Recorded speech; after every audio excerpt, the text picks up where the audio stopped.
So friends, I'm here at Bharat Drone Shakti 2023 and I am joined by Mr. Rahul Singh from Idea Force, the company who brought first commercially viable drone in India, Netra, with DRDO. It was, I think, 15-16 years back when I was with television. I had shown to the world that first drone of India, and I'm so delighted and so grateful to these people who build over and we build an ecosystem that is capable of fighting for the country.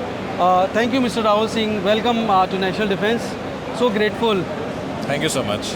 So tell us, how was the journey and what are the drone systems which your company you are making as of now, because you are the VP Engineering from Idea Forge. Yes. So as a part of the founding team, हमने जो ये drone बनाना शुरू किया, ये करीबन 2007 में ये company start हुई थी एंड हमारा कोर इंटरेस्ट एंड फोकस था as engineers from IIT Bombay हमें टेक्नोलॉजी के साथ प्ले करना एंड उससे कुछ रियल इम्पैक्ट क्रिएट करने में काफ़ी इंटरेस्ट था.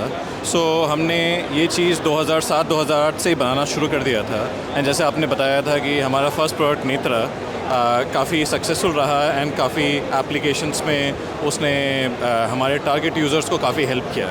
आज हमारे जो लीडिंग दो प्रोडक्ट्स हैं, एक है स्विच, ये अपने क्लास का one of the highest performing drones है जो इंडिया के सबसे ऊंचे सबसे ठंडी जगहों पे आज अपना जॉब कर पाता है, जिससे कि हमारे सिक्योरिटी फोर्सेस को अपने एरिया ऑफ इंटरेस्ट पे निगरानी रखने में काफ़ी हेल्प लगता है. This is one of the highest endurance products in its weight class globally, which helps the product compete not only with Indian products but with global products.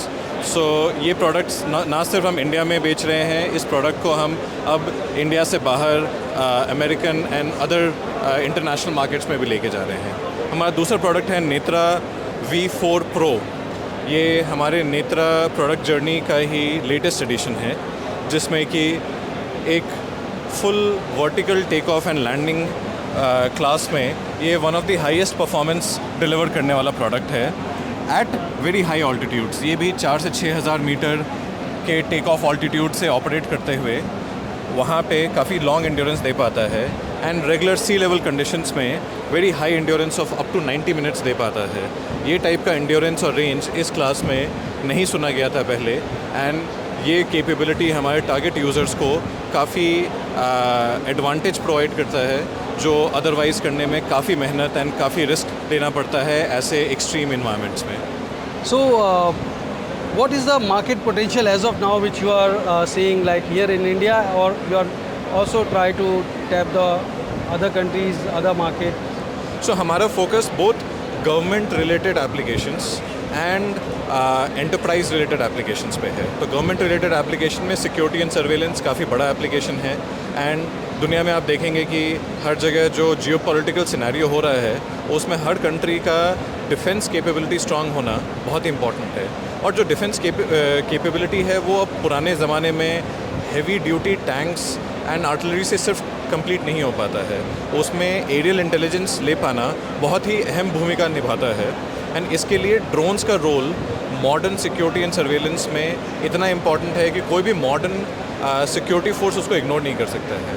तो इसके लिए इंडिया में और इंटरनेशनली इसका जो पोटेंशियल है ये काफ़ी आगे जाने वाला है एंड हम काफ़ी अच्छी जगह पे पोजीशन हैं, जिससे कि इंडिया को एक नेट टेक्नोलॉजी एक्सपोर्टर बना सकते हैं इस एरिया में रादर देन अ नेट टेक्नोलॉजी इम्पोर्टर. ऐसा ही एंटरप्राइज जो सेगमेंट है वो भी हमारा काफ़ी फोकस एरिया है. जो लार्ज इंडस्ट्रीज़ होती हैं उनके काम में ऐसे ड्रोन्स काफ़ी एफिशिएंसी ला सकते हैं. तो आज फॉर एग्जांपल ये जो ड्रोन है हमारा नेत्रा, इसी का एक वेरिएंट मैपिंग के लिए यूज़ होता है, जो काफ़ी इंफ्रास्ट्रक्चर प्रोजेक्ट्स या लार्ज इंडस्ट्रीज़ के लिए हाई एक्यूरेसी सर्वे ग्रेड मैपिंग क्रिएट कर पाता है एंड उससे फिर आप डिफरेंट मेजरमेंट्स कर सकते हैं, एनालिटिक्स कर सकते हैं. तो काफ़ी सारे बिजनेसेस एंड एंटरप्राइजेज़ के लिए भी ये काफ़ी यूज़फुल होने वाला है. तो गवर्नमेंट एंड एंटरप्राइज बोथ हमारे लिए काफ़ी पॉजिटिव एंड फोकस एरियाज़ हैं.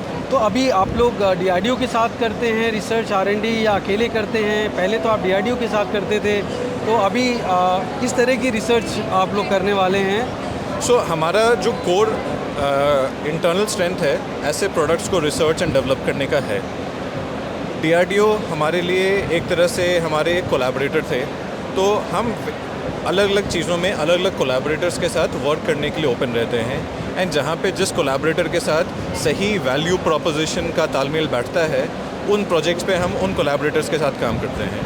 बट हमारा इंटरनल रिसर्च एंड डेवलपमेंट जो एफ़र्ट है वो हमेशा हमारे लिए फोकस रहता है। तो इंटरनल रिसर्च एंड डेवलपमेंट और कोलैबोरेटर्स के साथ मिलकर प्रोजेक्ट करना, दोनों स्ट्रैटेजीज से हम बेस्ट इन वर्ल्ड टेक्नोलॉजीज़ बनाने की कोशिश करते हैं। राइट। तो अभी जैसे हम लोग इस तरह के ड्रोन्स देख रहे हैं, आजकल बहुत छोटे छोटे नैनो बॉट्स, नैनो ड्रोन्स का बहुत चल रहा है कि nuclear is obsolete and the future is the nano drones. तो वो उसमें आप लोग रिसर्च नहीं कर रहे हैं, या वहाँ पे वो पोटेंशियल कैसा देखते हैं जहाँ पे कॉम्बैट के लिए, जहाँ पे आर्टिफिशियल इंटेलिजेंस, फेशियल रिकॉग्निशन, यहाँ तक कि वो आपकी स्किन तक डिटेक्ट कर सकता है, इस तरह की टेक्नोलॉजी क्या ये फीजिबल है, या सिर्फ ये हवा में है, या सिर्फ लोग ऐसी हवाई बातें करते हैं? तो जब टेक्नोलॉजी की बात की जाए तो मिक्स ऑफ रियलिटी और इमेजिनेशन होता है। तो जो जवाब है वो पूरा हाँ भी नहीं है, पूरा ना भी नहीं है। उसमें बहुत सारी चीज़ें पॉसिबल हैं, बहुत सारी चीज़ें शायद इमेजिन की हुई हैं।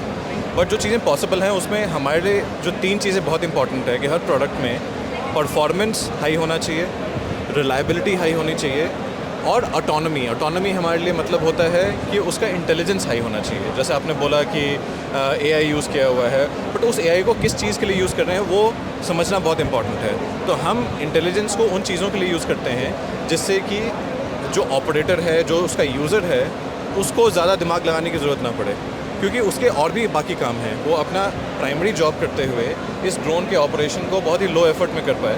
उस हिसाब से इन ड्रोन्स के ऊपर अपने को बचा पाने के लिए जितना भी इंटेलिजेंस होना चाहिए वो बिल्ट इन होता है। फॉर एग्जांपल अगर बैटरी कम हो जाएगी तो ये खुद एस्टिमेट लगा लेता है कि इसको वापस आने की ज़रूरत है, वापस आ जाएगा। कम्युनिकेशन फेल हो गया, हाई विंड हो गया, हाई वाइब्रेशन हो गया, लो टेम्परेचर हो गया, कोई भी ऐसी एक्सट्रीम चीज़ हुई तो किसी को कुछ डिसीजन लेने की ज़रूरत नहीं है। इसमें वो इंटेलिजेंस बिल्ट इन है कि उसको क्या करना है जिससे ये अपने आप को बचा पाए और सेफ रख पाए। Very nice. तो मतलब ये है कि हम आपकी तरफ से क्या कोई कॉम्बैट ड्रोन्स भी देख सकते हैं, कामाखाजी ड्रोन्स देख सकते हैं, लॉन्ग एंड्योरेंस ड्रोन्स देख सकते हैं फ्यूचर में आइडिया फोर्स की तरफ से?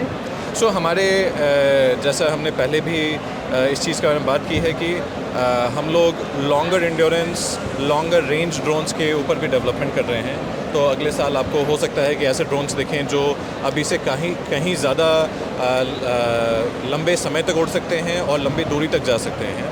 एंड इसी तरीके से हमारा मिडिल माइल लॉजिस्टिक्स की इंडस्ट्रीज़ को हेवी लिफ्ट लॉजिस्टिक्स में हेल्प कर पाने के लिए मिडिल माइल एरियल लॉजिस्टिक्स, ये भी एक दूसरा सेगमेंट है जिस पे हमारा फोकस है।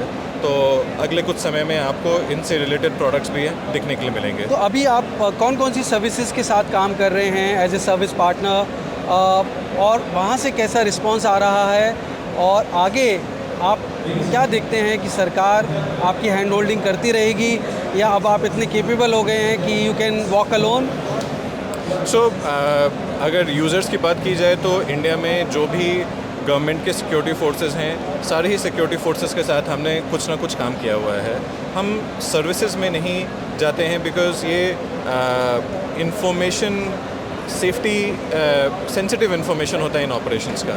तो इसमें यूज़र ये ऑपरेशंस खुद से करते हैं, हम एज सिविलियन एजेंसी इसमें इन्वॉल्व नहीं होते हैं। तो हम product supply and product support का काम करते हैं। इन सारे यूज़र्स के साथ काफ़ी ही पॉजिटिव आउटलुक रहा है, एंड ऐसा लगता है कि आगे जाते हुए इस पर्टिकुलर रिक्वायरमेंट का पोटेंशियल शायद 10 गुना आगे बढ़ना चाहिए।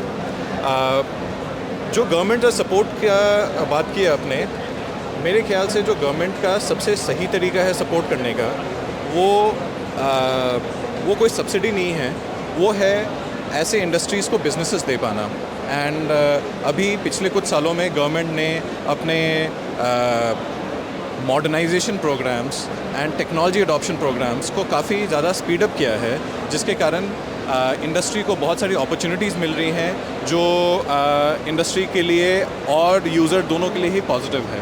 तो इसको मैं सपोर्ट, जैसा पुराने तरीके से बोला जाता था कि कुछ सब्सिडी या सपोर्ट मिल जाए, उस तरीके से मैं नहीं बताना चाहूँगा। वो ज़माना गया, आज वो ज़माना है कि यूज़र को अपनी नीड के ऊपर रिक्वायरमेंट और बिजनेस देना है और जो इंडस्ट्री है उसके लिए सही सोल्यूशन क्रिएट करके वो प्रोवाइड करेगी। तो ये विन विन हो जाता है। इसमें आप किसी को वो बोलते हैं ना कि बैसाखी नहीं दे रहे हैं, आप उसको हैंडीकैप नहीं बना रहे हैं, आप उसको स्ट्रांग बना रहे हैं कि वो खुद से बिजनेस कर पाएँ।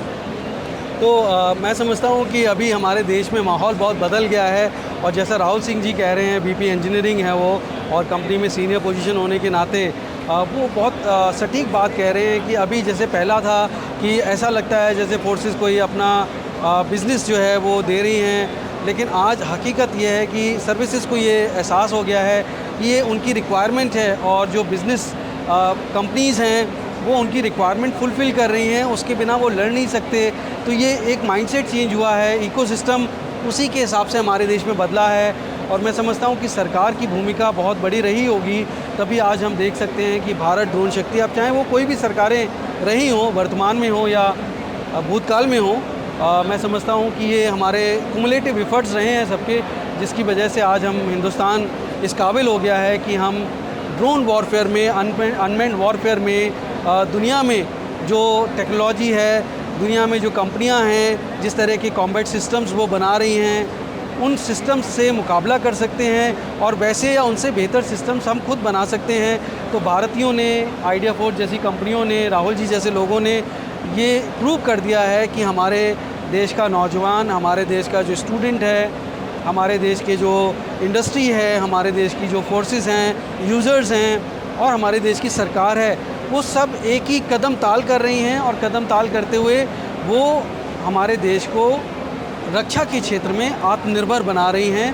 तो मैं समझता हूँ ये बहुत बड़ी बात है जो राहुल सिंह जी ने कही। बहुत बहुत धन्यवाद राहुल जी आपका, आपने इतनी सारी इंसाइट दी हमें और मैं समझता हूँ इससे जो मेरे यंग दोस्त हैं जो अभी कॉलेज में पढ़ रहे हैं उनको बहुत ज़रूर मोटिवेशन मिलेगा और वो नई टेक्नोलॉजी, नई ऊंचाइयां छुएंगे और ऐसी टेक्नोलॉजी डेवलप करेंगे कि हमें युद्ध लड़ने की ज़रूरत ही ना पड़े, हमारे फ़ौजियों की जान कभी जाए नहीं और हम दुश्मन पे बिना लड़े फतह कर पाएँ, ऐसा डेटरेंस क्रिएट करेंगे।